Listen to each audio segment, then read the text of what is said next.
Wait a second. Sorry. Was just basically I tried to aerate the area. So yeah. But that was it in terms of entertainment business. Now let's go to wrestling. What happened during the wrestling? I mean, I could talk about TNA in TNA, who basically you had in TNA, you had the magnificent idea to have Eric Bischoff and Hulk Hogan come there and try to take over at a time which I felt like late 2009 that TNA kicked ass and tried to basically justify their paycheck by trying to transform it into a new age WCW, which didn't fit, sorry.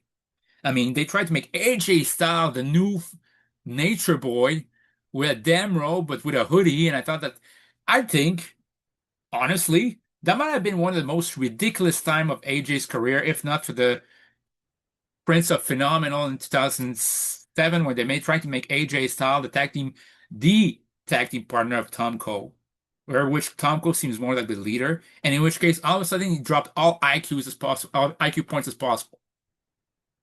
I mean, they tried to make Samoa Joe basically kidnapped by ninjas in the infamous Pony Rant. He was kidnapped by ninjas, but nobody did a damn thing about it.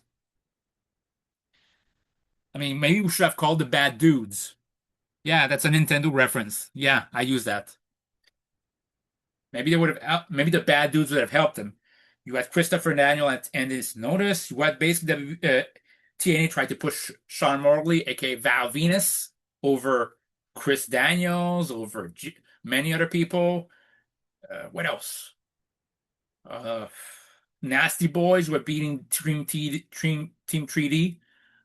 Even if the Team Treaty was in great shape, Team Treaty were still the youngsters. It's like they had to put up but at least Team Treaty, the veterans had to put up basically the very newcomers in terms of Nasty Boys, and those youngsters had a great following, basically tenure in TNA. I hope.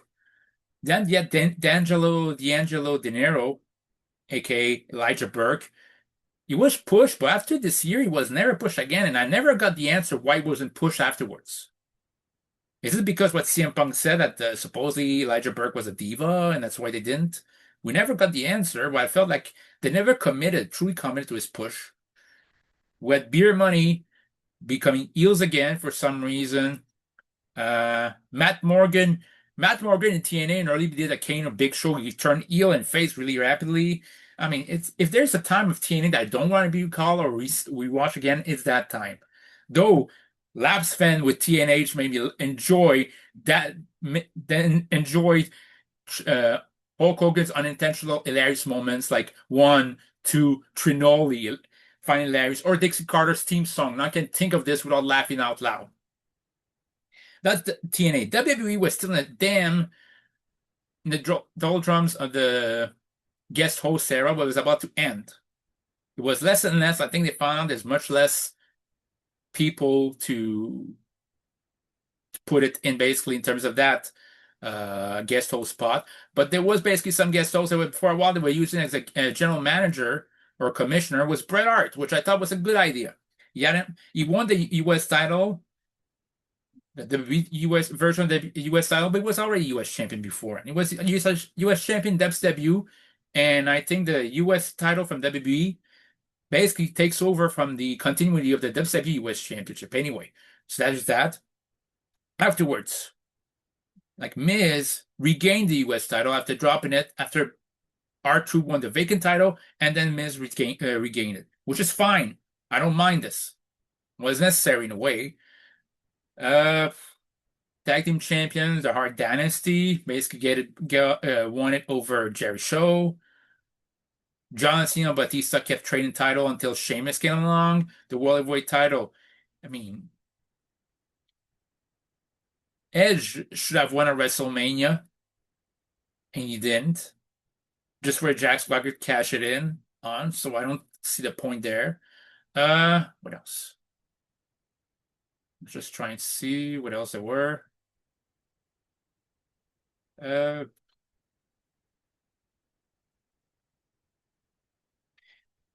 yeah, I think that would have been basically it. Oh, and You have women's champion, but there's Divas title again. And yeah, so I would have booked SummerSlam 2010. In real life, it was six match only. Kofi versus Ziggler, which was a draw to the Nexus interference, so like such a raw match. You had Melina versus Alicia Fox, aka the greatest match ever. You had CM Punk and the Straight Edge Society versus Big Show in a basic glorified squash, where Big Show squashed everybody that's not CM Punk. You had the debut title match between Randy Orton and Sheamus, which ended in a DQ. You had Kane retain over Rey Mysterio, the World Heavyweight title, in the 7-on-7 elimination match between Team WWE and Team Nexus. And I felt like this was such a letdown. Two matches that ended with no finishes, no title change apart from the Divas titles, like nothing. It's a nothing burger of a pay-per-view. And I felt I would have to do it better. I would still start off with the IC title match, the night with the IC title match with Kofi Kingston defending against Dolph Ziggler, but also against Cody Rhodes, dashing Cody Rhodes against Drew McIntyre, the former champion. And notice that all of them are heel. So basically, most of the matches try to triple team on Kofi. Kofi does a comeback. Drew McIntyre basically inadvertently knocks down Cody Rhodes. Look, go look the mirror, see basically out his face. Drew McIntyre gets taken out and eventually leads to Dolph Ziggler using that distraction as well as Vicky Guerrero's help to win the IC title at SummerSlam 2010. Then for the women's heavyweight title, yeah, you would have Layla L defending against Beth Phoenix. 8 minutes, and we have Layla L keep the women's title due to cheating, due to Michelle McCool's interference. And after the match, you have Natalya come in to Beth's help, which is important for later on that night, that year. Sorry. Then for the U.S. title, you have Miz defending against John Morrison. I would have John Morrison. Like he never really gone a true one-on-one win that's important with the Miz. I would have basically have him score a his first win over the Miz that's important at this pay-per-view for the U.S. title, which is going to help him when he goes on to the Royal Rumble 2011, as he should have had challenge the Miz for the WWE title. I would have John Morrison gain the title after a Moonline Drive, Starship Pain, 1, 2, 3. Then, in the fourth match of the night, you would have the Art Dynasty defend against the Usos against Evan Bourne and Mark Henry against Santino Vladimir Kozlov. I would have the Hart Dynasty retain the title. They'll lose it maybe the next month. You still have some title change to happen at Night of Champions, but anyway, I would have kept it. Then, for the Divas title, again, is the best match of all time. Alicia Fox and Melina, 6-7 minutes. Melina wins title. Then you have the World Heavyweight title match. Kane defending against Rey Mysterio. Sorry. Kane defending against Edge against Matt Hardy. Why? Because I would have Edge win at WrestleMania, the World Heavyweight title. Jack Swagger would try to cash it on him, but Jericho would hit him out of nowhere. Blinded Jericho, basically, because Edge would have basically high-raked Chris Jericho, trying to interfere. And Jericho delivers, by mistake, a cold breaker to Jack Swagger, who receives a spear, and 1, 2, 3. That's right, I would have Jack Swagger be the first one to actually lose his cash-in, because honestly, what did he lead up to? A mediocre title reign, and that was it. So, or better yet, sorry, going back to my continuity, he wouldn't even win the Money in the Bank match. Christian did. It's true. That's very true. So, in that context, Kane would basically, Edge would still beat Jack Swagger the same way, but it wouldn't be a cash-in. It would be a normal match. Edge would go on to basically go on to Money in the Bank, where he defends the World Heavyweight title against Jack Swagger and Chris Jericho, and he keeps the title. But after the match, Jack Swagger and Chris Jericho attack him. Kane comes out. Kane wins the Money in the Bank match that evening, comes out, and cashes it on. Kane cashes on the title against Edge, and he wins the World Heavyweight title. So at SummerSlam, Kane defends against Edge against Matt Hardy. Kane wins after chokeslam to Edge, chokeslam to Matt Hardy, and since Matt Hardy is going to be leaving the WWE soon, he's going to be the one pin that match. So Kane pins Matt Hardy, but Edge never got his one-on-one rematch, which plays up to later that year. Why? in this case, why he regains the World Heavyweight title. Then Undertaker can come out after the match again in life, and that's it is what it is. Then Sheamus defends the WWE title against Cody Rhodes. Sheamus defends title against Randy Orton. And I'm split on what I want to do here. There's part of me who wants to keep a title change, a World Heavyweight title change for Night of Champion, but you could easily do it as well here. So one way or another, Randy Orton wins.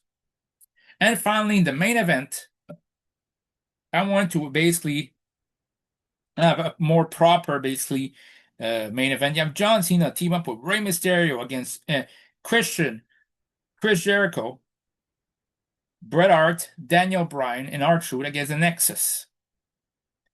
Daniel Bryan is a surprise entrant. Miz thought he would be basically invited to do a double duty. He doesn't.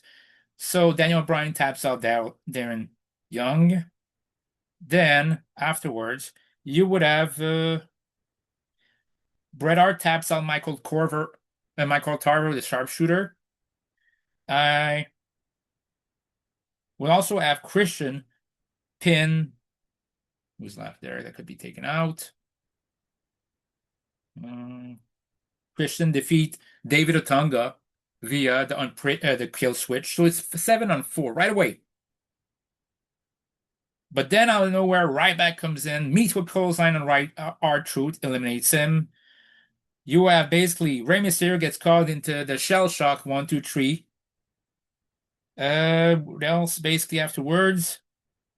R-Truth gets eliminated with another shell shock 1, 2, 3.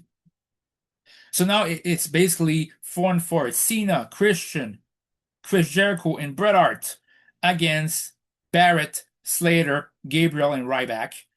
It takes an AA from Cena, a Christian to deliver the kill switch. Jericho delivers basically code breaker. Daniel Bryan delivers basically a running knee, and Jericho finishes off Ryback with basically a springboard moonsault for the 1, 2, 3. Then Christian and Jericho forming back together as Vitamin C, team of 2003. They try to basically wind back the clock and try to double team Heath Slater, but Jericho tries for code breaker. He leaps in the air, but Slater just ducks and pushes Christian in front of him, so Christian receives the brunt of the code breaker, and Slater delivers his Slater finisher to pin Christian. Then you have Cena, Jericho, and Bryan, and Jericho tries to basically to eliminate Justin Gabriel when Edge comes out of ringside and basically distracts Christian, who gets hit with a crucifix pin 1, 2, 3. So now Edge being a tweener that works with Edge and Jericho brought the back. It's Cena and Bryan versus the rest of the Nexus, the 3-member left of the Nexus. In this case, Daniel Bryan makes Heath Slater tap, so it's basically 2-on-1, like in real life. Cena and Bryan versus Barrett and Gabriel. And in this case, I would have Barrett, basically with Barrett and Gabriel being desperate. It leads to Justin Gabriel delivering the 450 on Gabriel, 450 on John Cena, puts his foot on the rope. They think they're beating him, but they didn't. And while basically Barrett basically distracted the referee, they don't notice that Daniel Bryan tags in and delivers the running knee to Justin Gabriel to pin him 1, 2, 3. So it's basically Bryan and Cena versus Barrett. Barrett's on his own, but it leads to Daniel Bryan looks to look for the win, but you notice the Miz comes out at ringside. The Miz, as the referee's distracted, Miz delivers caution finale. Wade Barrett follows it up with the wasteland 1, 2, 3. So it's 1-on-1, Cena versus Barrett, and it's an actual 8-minute encounter between the two. And I went fair and square. I want Barrett to win. Barrett wins, and we end SummerSlam 2010 with Barrett being the sole survivor. And a stipulation for the Nexus takes over for the next month or so. So that's how I would have booked SummerSlam 2010. Let me know what you think in the comments down below. Catch you guys later. Peace.